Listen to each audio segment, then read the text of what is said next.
Bienvenue à tous dans Smart Immo, l'émission immobilier de Bismart. Vous savez que la RSE est de plus en plus appliquée dans les entreprises. Eh bien, l'immobilier n'y échappe pas. Bonjour Michael Lalande. Bonjour. Vous êtes directeur général de Idealis. Alors, vous proposez une appli mobile, tout en un, pour différents services pour les utilisateurs.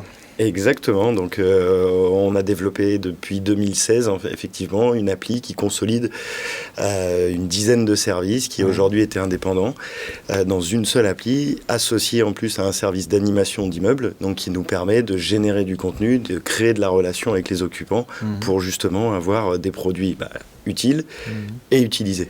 Alors dans cette appli on trouve quoi? Du conseil énergétique, de l'optimisation de stationnement, de la gestion de bornes de recharge électrique. Exactement, du réseau social de proximité, de la gestion d'espaces partagés, de la relation directe avec le syndic, mais également bien sûr tout un niveau de contenu puisque nos animateurs et nos community managers génèrent du contenu, notamment sur de l'actualité, des bons plans, des astuces pour les occupants, et également des conseils pour mieux utiliser leurs équipements et mieux consommer. En fait, vous avez fait un syndic amélioré, parce que vous prenez un petit peu le rôle d'un syndic. Il pourrait proposer ces services-là, le syndic, non? Alors certains, on travaille beaucoup avec des syndics, puisque le syndic est plutôt axé sur la gestion bâtimentaire. Il est responsable de la bonne tenue des comptes et de l'exploitation du bâtiment. Nous, on est vraiment axé sur le service à l'occupant, donc qu'il soit propriétaire, locataire ou même visiteur. Alors je parlais de la RSE, il y avait une raison, c'est parce que vous lancez la responsabilité sociale dans l'habitat, la RSH. Qu'est-ce que c'est exactement? Qu'est-ce que ça recouvre? Vers quoi vous voulez aller avec cette RSH? Alors, la RSH, vers quoi on va? On va vers un niveau supplémentaire dans la responsabilité sociétale, puisque aujourd'hui, on travaille principalement pour les acteurs de l'immobilier. On travaille beaucoup pour des promoteurs immobiliers, pour des bailleurs sociaux, des bailleurs privés,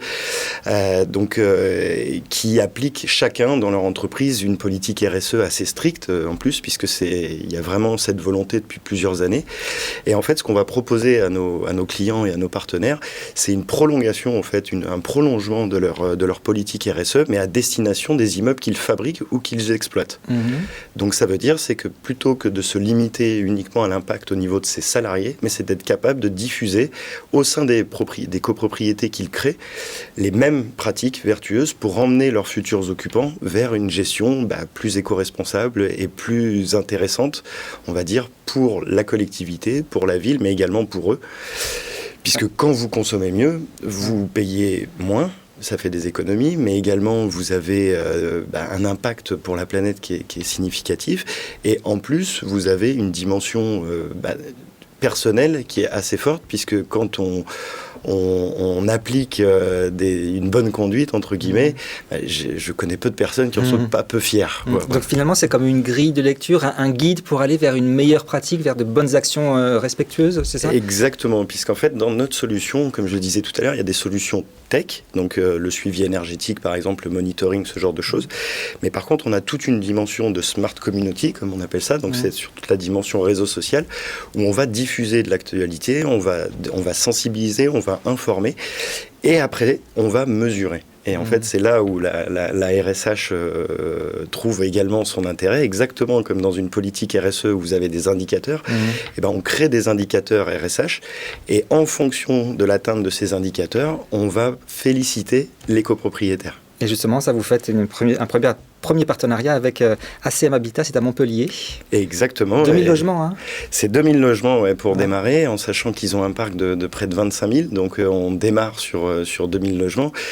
J'en profite pour remercier le maire de Montpellier, Michael Delafosse, qui croit au projet, et également le directeur général d'ACM, qui est Cédric Graille.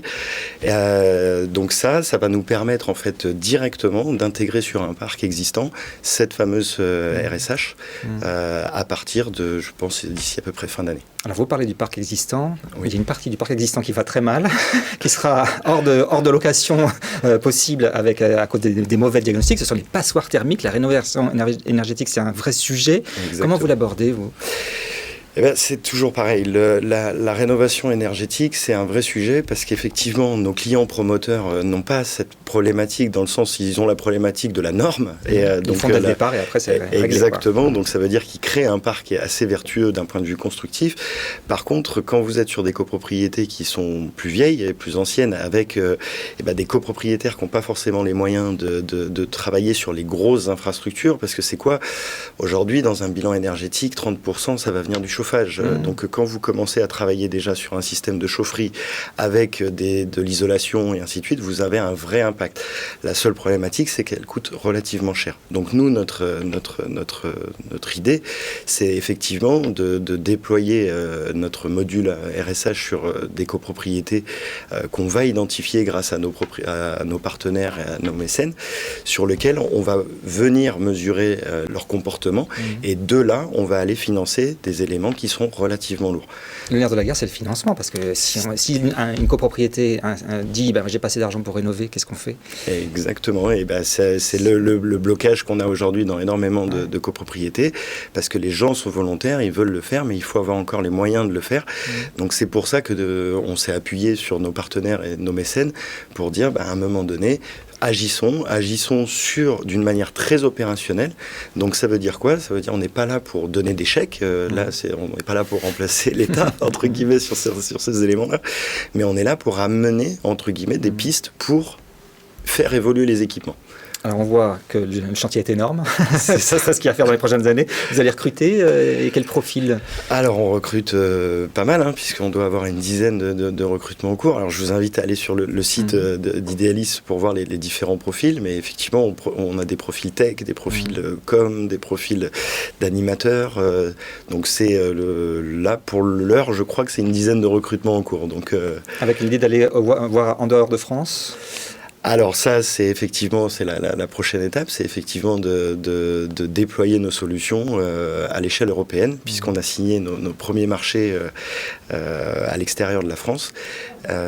Donc à partir de, je pense, l'année prochaine, on va commencer à aller à l'extérieur. Alors on vous souhaite un bon développement. Merci Michael Lalande de nous avoir présenté ces solutions Idealis.